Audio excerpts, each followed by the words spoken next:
The Nordic countries will link their air forces, with more than 250 aircraft.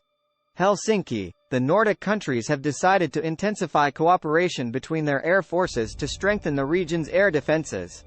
The initiative, contained in a Joint Declaration of Intentions, JDI, takes place in the context of persistent security tensions caused by Russia's war against Ukraine, which affect the Upper North and the Baltic Sea areas.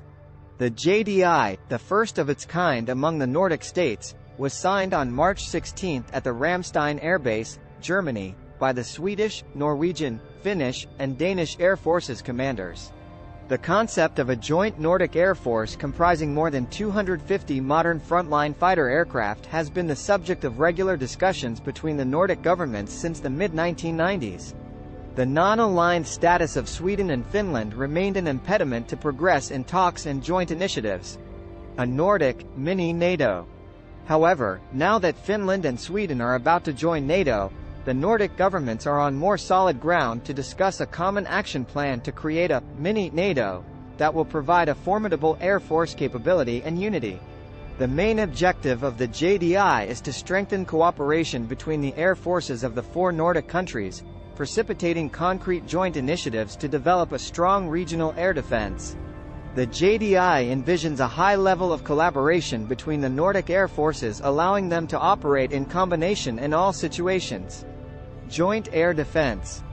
The Air Defense Operations Concept, ADOC, integrated into the JDI, provides for the joint cooperation of the Nordic air forces to develop along four main lines of action. An integrated management structure is proposed for preparing and conducting aviation operations. In addition, the proposed plans for the four Nordic air forces to engage in combined training activities and exercises, develop a flexible and sustainable support system, and share air situational awareness.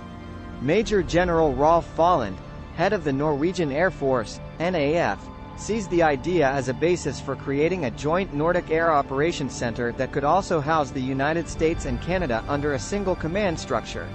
A regional plan to establish a NATO air command on the alliance's northern periphery has garnered considerable attention. We deeply understand life in the High North and have much to teach one another. There will be a strong fighting force that must be organized, as it includes about 250 contemporary combat aircraft, as Folland put it.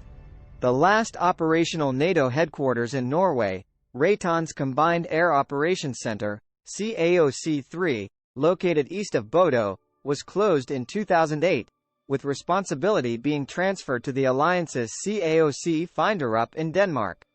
Thanks for watching.